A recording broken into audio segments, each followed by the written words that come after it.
मैं जानता हूँ आपको नीट 2025 क्रैक करना है, तो यह मिस्टेक जो मैं आपको बताने वाला हूँ वो आपको बिल्कुल अवॉइड करनी है। ये गलतियाँ आपकी प्रिपरेशन को ख़राब कर सकती है। आगे बढ़ते हैं और देखते हैं मैं कौन सी मिस्टेक के बारे में बात कर रहा हूँ जो आपको अवॉइड करनी है। नीट 2025 के स्टूडेंट्स के लिए ये वीडियो होगी और ये गलतियाँ मत करना। मैं आपको फिर दोबारा बताता हूँ कौन-कौन सी गलतियाँ और गलतियों से होता क्या, आइए उस पे बात करते हैं। गलतियाँ जो सक्सेस को रोकती है आपकी, जैसे कि कंसिस्टेंसी की कमी हो जाना, रोज़ थोड़ा पढ़ना आपका, ठीक है, रोज़ आपको पढ़ना है लेकिन बहुत सारा पढ़ने से बेटर है आपको रोज़ थोड़ा-थोड़ा पढ़ते ही रहना है।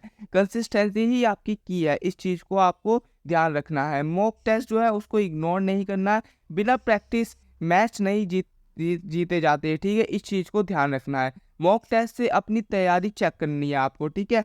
कंपैरिजन से बचना है दूसरे स्टूडेंट के साथ, जैसे कि अपनी रेस खुद रन करनी है आपको, दूसरों से करके टाइम वेस्ट बिल्कुल नहीं करना है, ठीक है।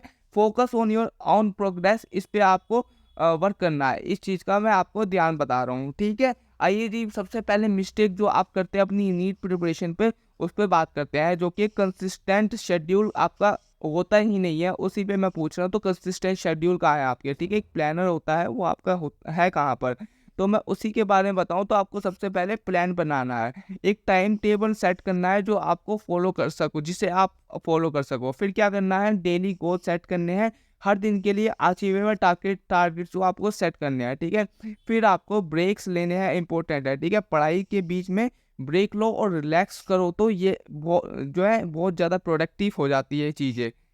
ये आपको 3 पॉइंट्स पे बिल्कुल काम करना है जो मैंने आपको बताया। सबसे पहले प्लान बनाना है, फिर डेली गोल सेट करने हैं और ब्रेक लेना अपनी पढ़ाई के बीच में, ठीक है? बहुत ज़्यादा इंपॉर्टेंट हो जाती है। अब बात करते हैं मिस्टेक नंबर 2 की, ठीक है? जो कि मॉक टेस्ट से डरना नहीं है आपको बिल्कुल भी। कैसे? एनालिसिस करनी है की जैसे मॉक टेस्ट के बाद आपको एनालाइज़ करना है कि आपकी मिस्टेक कहाँ हुई है। इस चीज़ को आपको पूरा-पूरा ध्यान देना है। फिर आपको क्या करना चाहिए, अपने टाइम मैनेजमेंट पे वर्क करना चाहिए। नीट एग्ज़ाम में टाइम कम पड़ता है, तो मॉक टेस्ट टाइम मैनेज करने का सिखाता है, वो कैसे आप अपना टाइम मैनेज कर सकते हो। आइए आगे बढ़ते हैं अपनी मिस्टेक नंबर 3 पे, जो आपको जिससे बचना ही बचना है, वो है बैलेंस करना है आपको, ठीक है। बैलेंस बहुत ज़्यादा इंपॉर्टेंट हो जाता है। इसका क्या मतलब हुआ जी?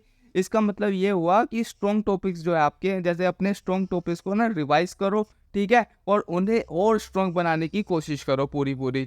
जो आपके स्ट्रॉन्ग टॉपिक्स हैं ना, उन पे ये मत सोचो कि ये तो मेरे स्ट्रॉन्ग हो गए कि अब इसका कोई काम नहीं है, लेकिन उन पे आपको वर्क करते रहना चाहिए, इस चीज़ का ध्यान रखना चाहिए। फिर आपके जो वीक टॉपिक्स आते हैं, वीक टॉपिक्स को इम्प्रूव करने के लिए एक्स्ट्रा टाइम और एफर्ट डालने हैं, ठीक है। जैसे फिजिक्स आपकी लोगों की ज़्यादातर वीक होती है, तो उस पे ज़्यादा टाइम देना है आपको, इस चीज़ का पूरा-पूरा ध्यान रखना है। आइए मिस्टेक नंबर 4 की बात करते हैं, जो कि हमारा जो है रिवीजन, जो आपका बहुत ज़्यादा मस्ट हो जाता है, वो रेगुलर रिवीजन करना है। जो पढ़ा है, ठीक है, क्या जो पढ़ा है उसे रेगुलरली रिवाइज करना है, ताकि आप बाद में उसे भूल ना जाओ।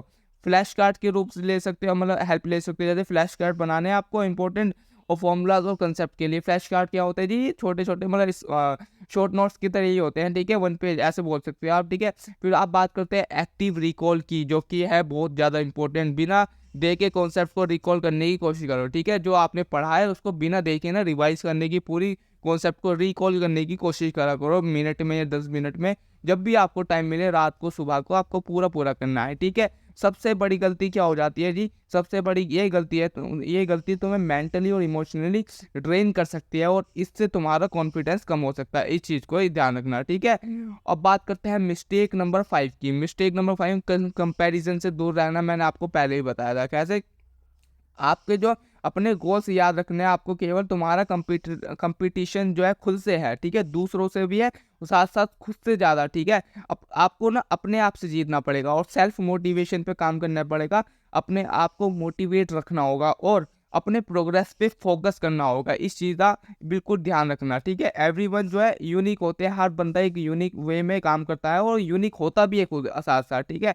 हर किसी का लर्निंग स्टाइल अलग होता है, इस चीज़ का याद रखना। आप अपने आप को किसी से कम मत समझना, मैं आपको फिर बता रहा हूँ, ठीक है। तो अगर इन सारी मिस्टेक्स पे अगर काम करोगे, इनसे अगर आप दूर रहोगे, जो और मैंने जो तरीके बताए इनसे किस तरह से दूर रह सकते हो, उस पर काम करोगे, तो बेटा तुम्हारा नीट 2025 तुम्हारा है, इस चीज़ को ध्यान रखना, ठीक है। और मैं आपको बताना चाहूँगा, इन 5 मिस्टेक से बचकर स्मार्ट और कंसिस्टेंट प्रिपरेशन से नीट 2025 में सक्सेस हासिल कर सकते हो तुम, ठीक है। तो all the best, thank you all of you. जय श्री राम।